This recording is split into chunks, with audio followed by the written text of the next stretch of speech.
संतप्त मानस शांत हों, जिनके गुणों के गान में वे वर्धमान महान जिन विचरे हमारे ध्यान।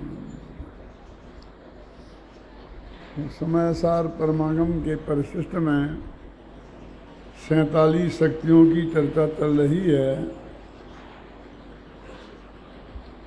23वीं निष्क्रियत्व शक्ति के संदर्भ में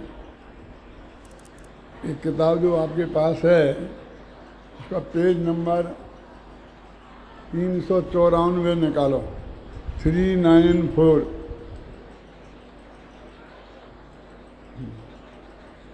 ये 394 पर सबसे अंतिम पैरा है। इसमें अभी तक जिन शक्तियों का वर्णन हो चुका है, एक पैरे में उन समस्त शक्तियों की चर्चा की है। मैं उस पैरे को पढ़वाना चाहता हूँ। अभय कुमार जी, मिल गया ना आपको? हाँ, हेलो, ध्यान से सुनो। पेज नंबर 394, समय सार अनुशीलन, भाग 5, उत्तरार्ध। दूसरा पैरा। इन शक्तियों के विवेचन में त्रिकाली ध्रुव भगवान आत्मा का स्वरूप क्रमशः स्पष्ट होता जा रहा है।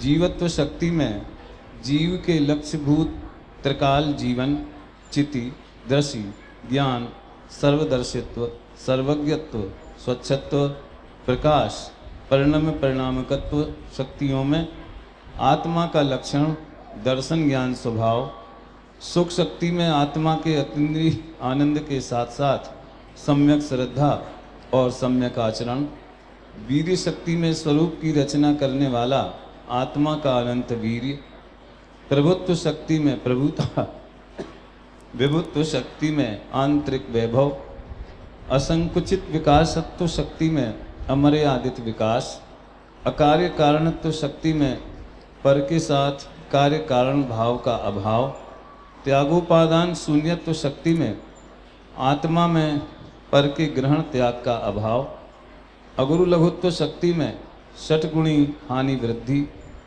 उत्पाद व ध्रुवत्व शक्ति और परिणाम शक्ति में आत्मा में निरंतर होने वाले उत्पाद व्यय और कभी न बदलने वाली ध्रुवीय रूपता, अमूर्तत्व शक्ति में आत्मा का अमूर्तिकपना और अकर्तत्व अभोक्तत्व शक्तियों में रागादि भावों का अकर्तत्व अभोक्तत्व लाकर अब इस निष्क्रियत्व शक्ति में आत्मा के प्रदेशों की अकंपता बता रहे हैं।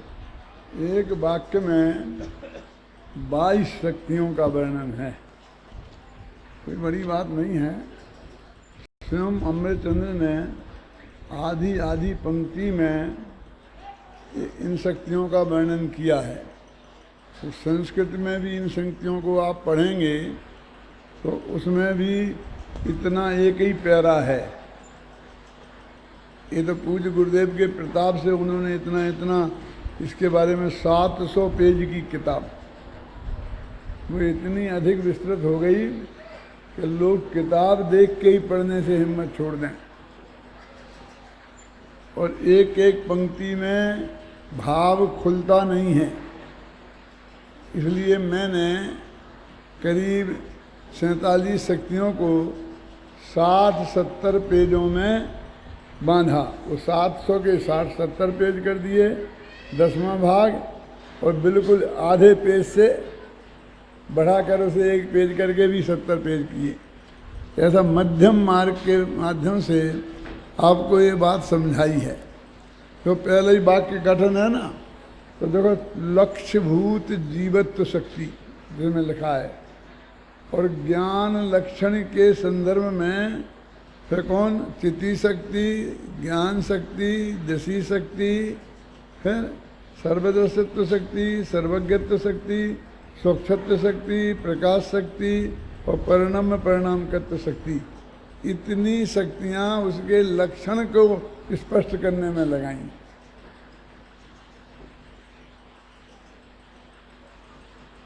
फिर सुख शक्ति, वीर शक्ति, प्रभुत्व शक्ति, विभुत्व शक्ति, इस तरह से भगवान आत्मा का स्वरूप स्पष्ट होता जाता है। वैसे तो अपन ने 24 शक्तियों तक पढ़ लिया था। 23वीं शक्ति में जो पैरा मैंने दिया है तो कल व परसों अपन ने इसे बहुत खोजा, लेकिन उस वक्त नहीं मिला मुझे है ना, इसलिए फिर मैंने वो आपको निकाल के आज पढ़ाया है। अब अपन 24 शक्ति के बाद 25वीं शक्ति से शुरू करें।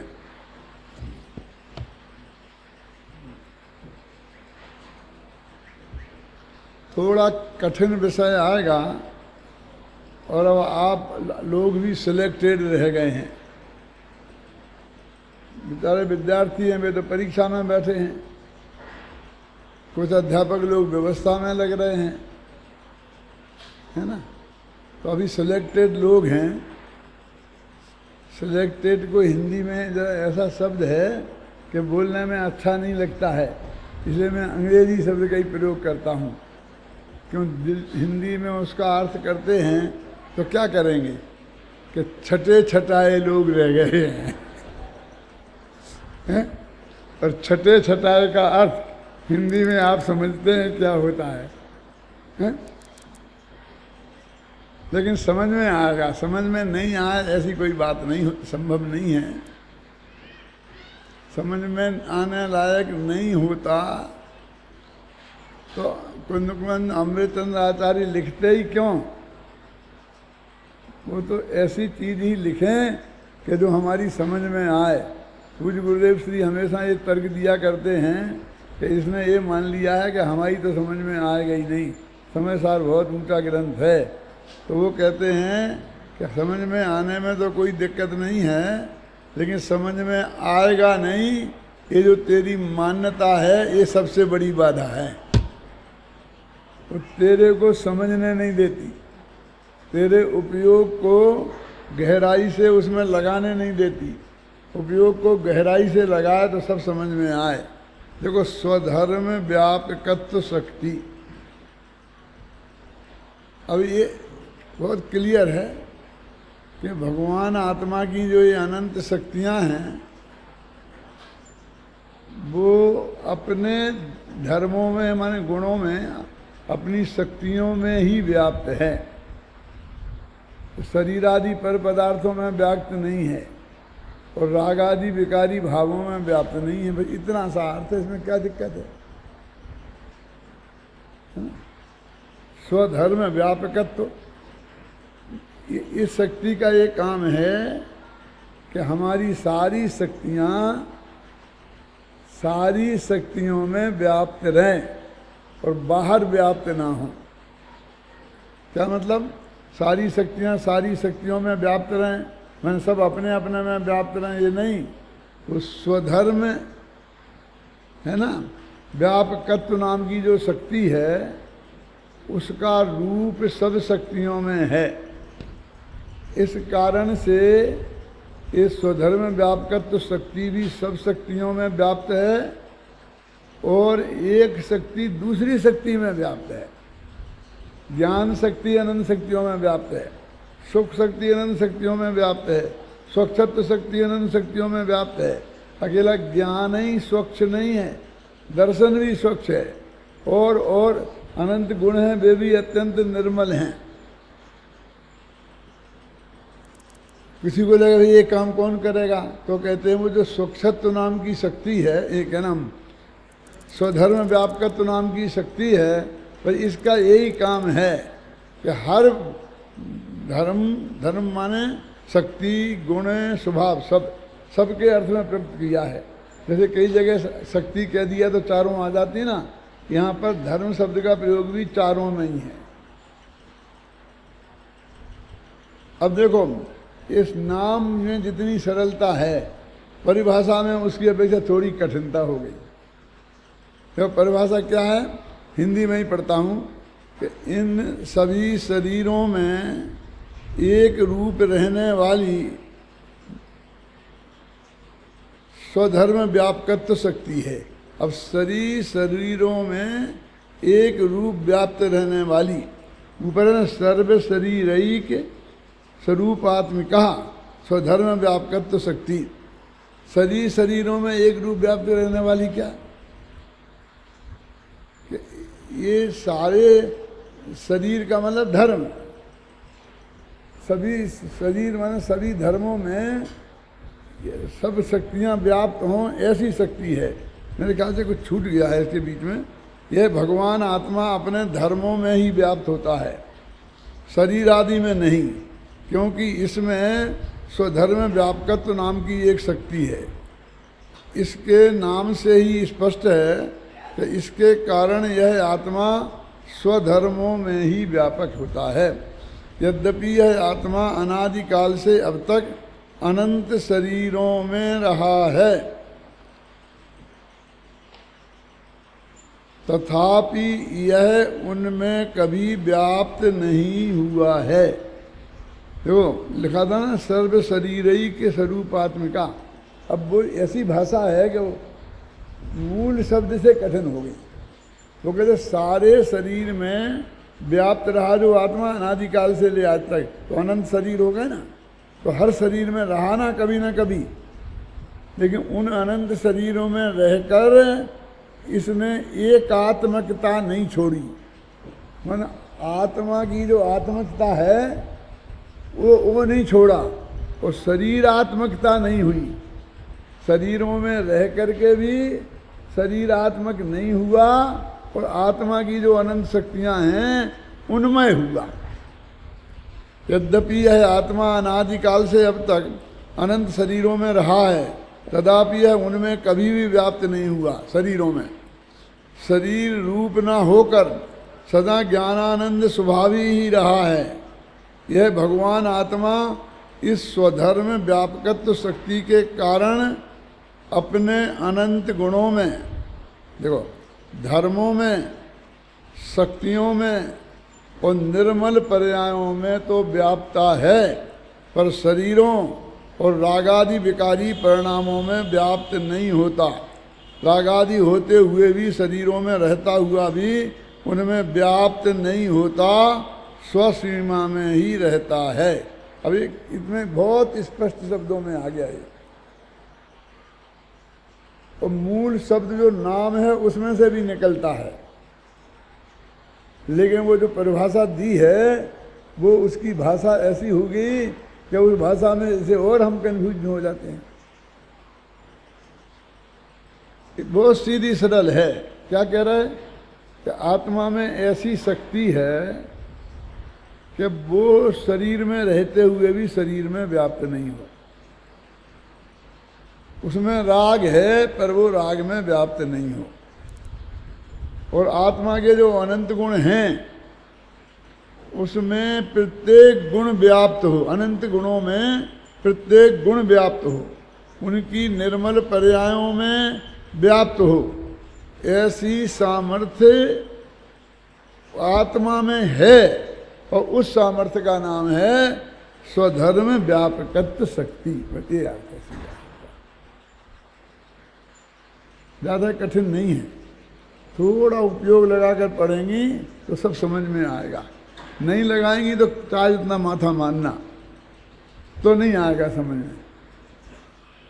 अब अगली और इतना बड़ा नाम कि उसे पढ़ के ही घबराहट हो जाए। क्या देखो, साधारण असाधारण, साधारण असाधारण धर्मत्व शक्ति। ये बड़े नाम बहुत अच्छे होते हैं क्योंकि उनसे सारा अर्थ खुल जाता है। वो छोटे नाम होते हैं उनमें वो अर्थ समाता नहीं है, समाता है तो ऐसा समाता है कि अपन निकाल नहीं सकते।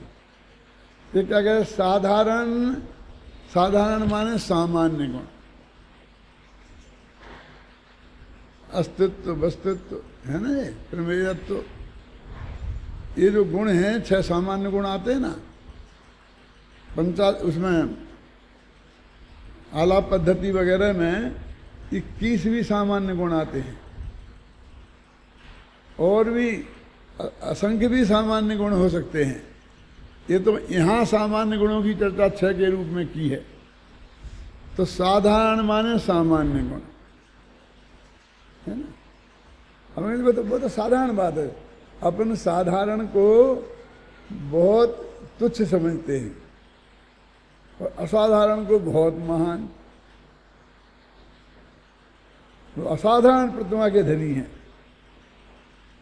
वो साधारण बुद्धि वाले हैं। देखो क्या अर्थ करते हैं इनका। साधारण बुद्धि वाले हैं माने मंद बुद्धि हैं, कुछ समझते नहीं हैं। असाधारण प्रतिमा के धनी हैं माने बहुत बुद्धिमान हैं।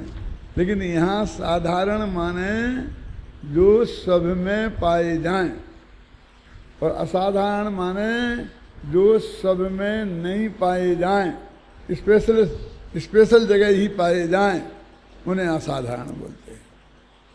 तो कहते हैं कुछ गुण धर्म ऐसे हैं कि जो साधारण हैं, यानी सब में पाए जाते हैं। अब जो चीज सब में पाई जाती है वो चीज को लोग कीमत नहीं करते, बहुत उसे असाधारण साधारण है। बात तो उसमें क्या दम है। मैं बोलता हूँ देखो, अनाज, पानी और हवा और कपड़े, ये हमारे जीवन के लिए, मनुष्यों की सभ्यता से रहने का जीवन के लिए 4 चीज़ें जरूरी हैं। हर माता बहन को, हर भाई बहन को चाहिए ना। वो धर्मात्मा हो जाए, सारा काम छोड़ दे, तो ये 4 चीज़ें तो उसे चाहिए ही चाहिए। मणिराज हो तो 3 समझ लो, और उसके नीचे की भूमिका में हो तो 4। कौन कौन? कपड़ा, आहार, पानी और हवा। जीने के लिए 4 चीजें चाहिए ना। अब मैं आपसे पूछता हूं कि 4 में कौन कीमती है और कौन साधारण है? अब हवा बिल्कुल साधारण लगती है। क्यों? हर एक को मुफ्त में प्राप्त है। ये बात अलग है कि वही पंखा के माध्यम से आए, इसके माध्यम से आए तो कीमती हो जाती है, लेकिन वैसे चलती है तो कोई पैसा नहीं लगता ना किसी को, सब साधारण लगती ना।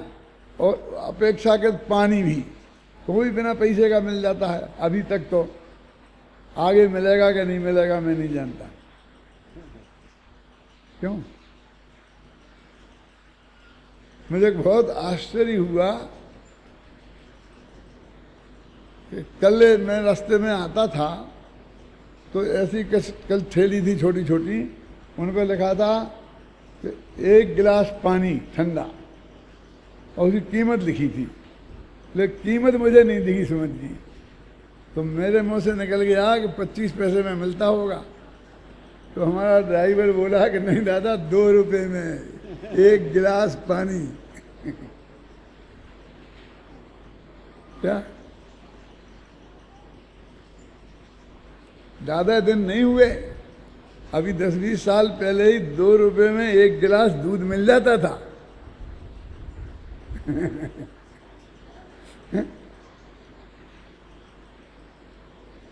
फिर भी आज उपलब्ध हो सकता है।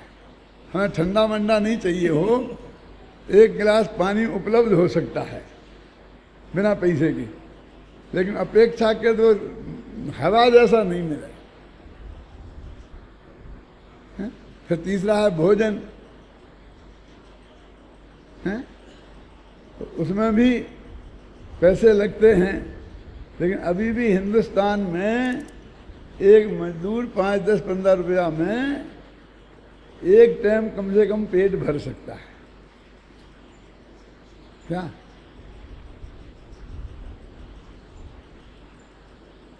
लेकिन कपड़े तो बहुत महंगे, लेकिन वास्तव में जीवन के लिए देखो तो हवा अनिवार्य है। उसके बिना आधा घंटा का 2 मिनट भी नहीं चले। तो ज़्यादा कीमती कौन हुई? पैसे से मत गिनो। जीवन के लिए ज़्यादा कीमती हवा है, और पानी का 4-6 घंटे चल सकता है, 24 घंटे नहीं चल सकता। तो वो उससे ज़रा ज़्यादा कीमती है। क्योंकि वो 24 घंटे नहीं चाहिए, 24 घंटे निकाल सकते हैं। तो भोजन 2-4 दिन निकाल सकते हैं, तो वो उससे ज़्यादा कीमती है। और कपड़े क्यों, उसके बिना जीवन ही निकाल सकते हैं पूरा, हैं? तो वो उससे महंगे हैं। क्यों? कि प्रकृति ने ये व्यवस्था की। क्या व्यवस्था की प्रकृति ने? कि भैया सांस के बिना कोई जिंदा नहीं रहेगा। यदि हवा पे हमने पैसा लगाया तो लोग फिर जिंदा नहीं रह पाएंगे। इसलिए उसको तो हवा मुफ्त में मिलनी चाहिए। और कहाँ? पेट्रोल पंप पे कि भोजनालय में? कहाँ मिलना चाहिए? कि जहाँ तुम्हारी नाक है वहाँ हवा होना चाहिए। समझ गए ना आप? क्योंकि वहाँ हवा नहीं होगी तो कहाँ दौड़ के जाएंगे हम, जब तक तो मर जाएंगे। क्योंकि जब जीवन के लिए सबसे बेशकीमती हर जगह मौजूद है तो आदमी ये जिंदा है, नहीं तो जिंदा नहीं रह सकता है। और पानी कि हर घर में मिलना चाहिए, रसोई में तो मिल ही जाना चाहिए, है? लेकिन 24 नाक मुँह के पास तो नहीं रखा जा सकता 24 घंटा गिलास। जैसे नाक के पास हवा रखी जा सकती, ऐसे वो तो नहीं रखा जा सकता। आहार भी। तो मेरे कहने का मतलब है, जो ज़्यादा कीमती चीज़ होती है वो लोक में ज़्यादा सस्ती होती है, सहज उपलब्ध होती है, तो उसको साधारण कहते हैं। जो सब में पाया जाए वो साधारण गुण, सामान्य गुण। अस्तित्व वस्तित्व समझ में आया कि नहीं? इसी संदर्भ में मैं एक बात और बताऊं आपको। संपन्न देश और गरीब देश, इन दोनों की आर्थिक परिस्थिति में क्या अंतर होता है आप जानते हैं? संपन्न देशों में खाना पीना महंगा होगा और लग्जरी की चीज़ें सस्ती होंगी। रेडियो टीवी सस्ता होगा, कपड़े सस्ते होंगे, लग्जरी में ना शौकीन, ये चीज़ें सस्ती होंगी। लेकिन खाना महंगा होता है। लेकिन गरीब देशों में गवर्नमेंट बुद्धिपूर्वक अनाज फ्री में देगी, कि 2 रुपये किलो देगी, 20 रुपये किलो के खरीद कर। क्यों? कहते हैं कि जीवन यापन की जो जरूरी चीज़ें हैं वो हर एक को मिलना चाहिए सस्ती सी सस्ती। तो वो खाद्य सामग्री को सस्ती रखती है और इन पर टैक्स लगाती है। रेडियो पे, टीवी पे, फ्रिज पे, घड़ियों पर। ये लग्जरी की चीज़ें हैं, क्योंकि पैसे वाले खरीदेंगे। तो पहले पैसे वाले की जेब में निकालो पैसा, क्या उसे 10 रुपये की घड़ी 1000 रुपये में दो, और उस पैसे से गेहूं खरीद कर गरीब को 20 रुपये किलो का गेहूं खरीद कर 2 रुपये किलो में दो। एक गरीब देशों की इकोनॉमी का स्वरूप है। ये अर्थशास्त्र में पढ़ाया जाता है भगवान जी। क्या अभी समझ में आया ना? नहीं तो जनता जिंदा कैसे रहेगी? इसलिए उन चीज़ों पर टैक्स लगता है। शराब पर 10 गुना टैक्स। 2 रुपये की शराब 100 रुपये में मिले बोतल, इतना टैक्स है। और पानी पर गवर्नमेंट अपनी तरफ से खर्चा करके और आपको मुफ्त में आपके घर पहुंचाए। ऐसा नहीं कि मुफ्त में दे रहे तो हमारे यहाँ से ले जाओ, नहीं, तुम्हारे घर पहुंचाएंगे। अब ज्यों-ज्यों देश में समृद्धि आती है, ये समझना, त्यों वे खाद्य चीजें महंगी होंगी और लग्जरी की चीजें सस्ती होंगी। ये समृद्धि की निशानी है।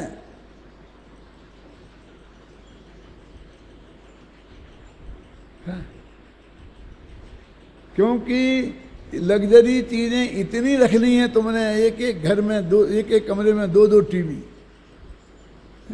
रसोई में अलग, तो तुम्हारे पास इतना फालतू पैसा है, तो अब तुमको उन्हें और बेचना है टीवी। क्या करें? घर घर में घुस गया टीवी, अब और बिके कैसे? तो नए मॉडल, उसमें ये सुविधा, इसमें लाल रंगीन, इसमें कलर बढ़िया, ऐसी चीज़ें घुसेड़ करके एक एक घर में 10-10 घुसेड़ेंगे। तो जब लग्जरी नहीं बढ़ाएंगे तो कैसे घुसेंगे? ये हर साल नया फ़ोन निकाल देते हैं, 3 नंबर, 4 नंबर, 5 नंबर, 6 नंबर का। बस थोड़ी सी चीज़ बढ़ा दी और आपको पुराना फेंकवा देते हैं आपसे, और नया खरीद लो, फिर अगले साल में फिर नया लाते हैं, वही कंपनी। क्यों? फिर नया लाती है, पुरानी फेंकवाती है। ऐसे टनों मनो नहीं टनों टेलीफोन के ढेर लग गए हैं, कूड़ा इकट्ठा, कि कूड़ा कहाँ फेंकें समुद्रों में। विश्व में 6 अरब आदमी हैं, और 6 खरब टेलीफोन बन गए होंगे, और कंपनियां बनाए जा रही हैं। तो साधारण मतलब समझ गए ना, जो सबको सहज उपलब्ध हो, जिसके बिना जीवन नहीं चले, तो सर्वाधिक महत्वपूर्ण है। और ये लग्जरी की चीज़ है, इसके बिना जीवन चलता है। तो ये सामान्य, साधारण माने सामान्य गुण। अब असाधारण गुण, कि इनकी क्या जरूरत है? कि परद्रव्यों से भिन्नता करने के आधार हैं ये। जीव अलग है और पुद्गल अलग है, देह जुदा आत्म जुदा, यही तत्व को सार। शरीर अलग है और आत्मा अलग है, ये बताना हो तो उसका जो विशेष गुण है कौन? जीव का ज्ञान, और पुद्गल का रूप रसगंध स्पर्श। अब ये यहाँ काम आएंगे, समझे ना? तो एक साधारण गुण माने सामान्य गुण, फिर असाधारण गुण माने विशेष गुण। अब तीसरे कौन? कि साधारण असाधारण। अरे ठीक है, कि सामान्य विशेष। एक साधारण, एक विशेष, एक सामान्य, एक विशेष, और एक सामान्य विशेष, दोनों का मिक्सचर। और इसमें भी मिक्सचर चलता है। देखो, ज्ञान गुण साधारण भी है और असाधारण भी है। कैसे है? साधारण तो इसलिए है कि सब जीवों में पाया जाता है, और असाधारण इसलिए है कि पुद्गलों में, धर्म द्रव्य में, अधर्म द्रव्य में, आकाश द्रव्य में नहीं पाया जाता। एक अपेक्षा साधारण और दूसरी अपेक्षा असाधारण। तो तीसरा नाम क्या हो गया? तो गुण 3 प्रकार के हो गए, शक्तियाँ 3 प्रकार की हो गई अनंत में। एक कौन? साधारण, एक असाधारण, और एक साधारण असाधारण। तीनों हो गई ना। अब आत्मा में ऐसी शक्ति है कि जिसकी वजह से उस आत्मा में साधारण गुण भी रहते हैं, असाधारण भी रहते हैं, और साधारण असाधारण भी रहते हैं। जो रह सकें एक साथ, और उनको रहने में कोई दिक्कत नहीं हो, उसका नाम क्या है? साधारण असाधारण, साधारण असाधारण धर्मत्व शक्ति। इतना बड़ा नाम है उसका, और उसका सीधा सच्चा अर्थ है। मैंने भी रट के तो नहीं लाया हूं ना, लेकिन बिना देखे बोल दिया ना, उसमें कोई कठिनाई नहीं है। एक दफे जरा उपयोग लगाकर समझ लो, फिर आप ही बना सकते हो। साधारण असाधारण। अब ये अपनी किताब में देखो, जैसे मैंने लिखा है ऐसे आप लिखोगे तो उसका नाम सही होगा। क्या इसमें ऐसी क्या विशेषता है? देखो, साधारण 1, फिर असाधारण 2, फिर साधारण असाधारण, इन दोनों के बीच में यहाँ पर डैश है, फिर दूसरे साधारण असाधारण के बीच में डैश नहीं है।